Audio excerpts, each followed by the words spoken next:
परिवार से अलगाव ये एक ऐसा टॉपिक है जिसके बारे में बात करना बहुत मुश्किल होता है और अक्सर लोग इसे गलत समझ बैठते हैं। तो आज हम इसी उलझी हुई कहानी को सुलझाने की कोशिश करेंगे और ये जानेंगे कि कोई इंसान इतना बड़ा और मुश्किल फैसला क्यों और कैसे लेता है।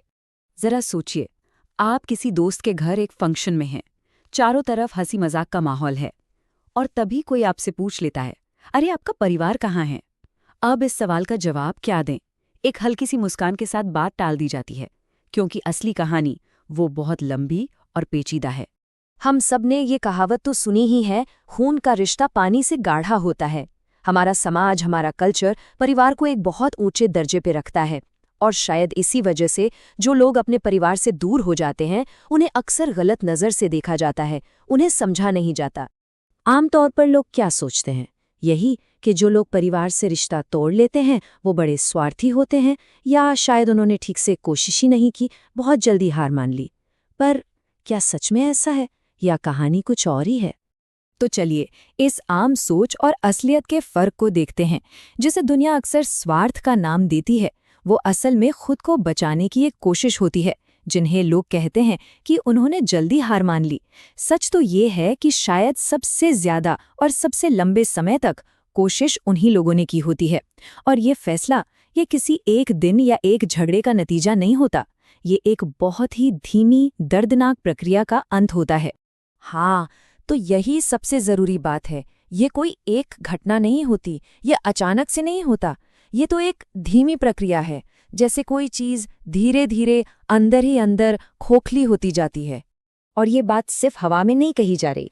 कॉर्नेल यूनिवर्सिटी के डॉक्टर कार्ल पिलेमर ने इस विषय पर सालों तक रिसर्च की है और उनके जो नतीजे हैं ना, वो हमारी आम धारणाओं को पूरी तरह से हिलाकर रख देते हैं। डॉक्टर पिलेमर ने अपनी रिसर्च में बार बार एक ही चीज़ पाई कि लोग किसी एक बड़ी लड़ाई या घटना की वजह से अलग नहीं होते, बल्कि एक ऐसा मोड़ आता है जब रिश्ते में बने रहने का दर्द उसे छोड़कर जाने के दर्द से कहीं ज्यादा बड़ा हो जाता है। इस पूरी प्रक्रिया की जड़ में अक्सर एक चीज होती है जिसे कहते हैं इमोशनल इनवैलिडेशन। इसका सीधा सा मतलब है जब किसी की भावनाओं को, उसके एहसास को लगातार नज़रअंदाज किया जाए, उसे गलत ठहराया जाए। इससे इंसान को ये महसूस होने लगता है कि उसे कोई देख नहीं रहा, समझ नहीं रहा और वो उस जगह पर अनवेलकम है। इसे ऐसे समझिए, जैसे किसी छत से पानी टपक रहा हो, एक एक बूंद करके। शुरू में उम्मीद होती है कि शायद सब ठीक हो जाएगा, फिर बार बार वही दर्द देने वाले पैटर्न दोहराए जाते हैं।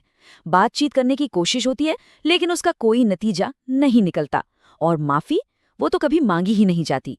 तो धीरे धीरे बूंद बूंद करके वो रिश्ता ही खत्म हो जाता है। तो रिश्ता तोड़ने का फैसला ले लिया, पर कहानी यहाँ खत्म नहीं होती, बल्कि इसके बाद एक और मुश्किल सफ़र शुरू होता है। एक ऐसा सफ़र जिसमें दुख है, अपराध बोध है और साथ में कुछ ऐसा भी है जिसकी किसी ने उम्मीद नहीं की थी। देखिए, लोग सिर्फ एक रिश्ते को नहीं खोते, वो उस माँ बाप या भाई बहन के लिए भी शोक मनाते हैं जिनकी उन्हें हमेशा ज़रूरत थी, जो वो कभी बन ही नहीं पाए। वो उस रिश्ते का दुख मनाते हैं जो शायद बन सकता था पर बना नहीं।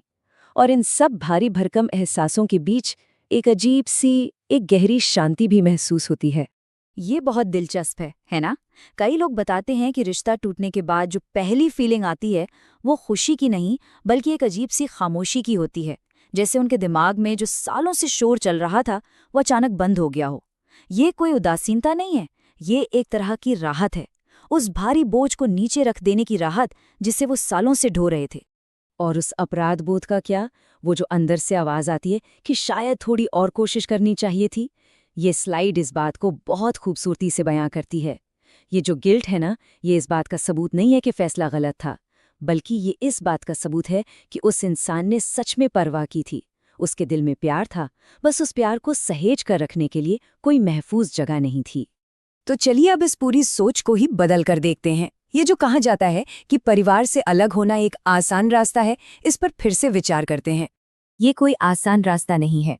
सच तो ये है कि इस सिचुएशन में कोई आसान रास्ता होता ही नहीं है। सबसे ज़रूरी बात यही है, ये आसान और मुश्किल के बीच का चुनाव नहीं है, ये एक तरह के दर्द को दूसरी तरह के दर्द पर चुनना है। एक तरफ रोज़-रोज़ की भावनात्मक चोट का दर्द और दूसरी तरफ अकेलेपन, अलगाव और समाज की नज़रों का दर्द। और ये कोट ये बहुत पावरफुल है। किसी दर्दनाक रिश्ते में सिर्फ जिंदा रहना कोई महान काम नहीं है। हर इंसान को इससे कहीं ज्यादा की चाह रखने का हक है। एक ऐसी जिंदगी जहां वो सिर्फ सांस ना ले रहा हो बल्कि खुलकर जी रहा हो। जब कोई रिश्ता सिर्फ मजबूरी, जिम्मेदारी और उम्मीदों के बोझ पर टिका हो तो वो प्यार नहीं कहलाता, वो एक सौदा बन जाता है। और कभी-कभी कुछ सौदों को खत्म करना ही सबके लिए बेहतर होता है। तो जो लोग अपने परिवार से ये मुश्किल फैसला लेते हैं वो बेरहम या स्वार्थी नहीं होते। अक्सर ये वो लोग होते हैं जिन्होंने बहुत गहराई से प्यार किया था और एक दिन उन्हें उस प्यार और अपनी सलामती के बीच चुनना पड़ा और उन्होंने खुद को चुना। तो इस सवाल के साथ आज की बात खत्म करते हैं। क्या हो अगर खुद को चुनना कोई आसान या स्वार्थी विकल्प ना हो, बल्कि जिंदगी के सबसे मुश्किल और सबसे पीड़ादायक फैसलों में से एक हो?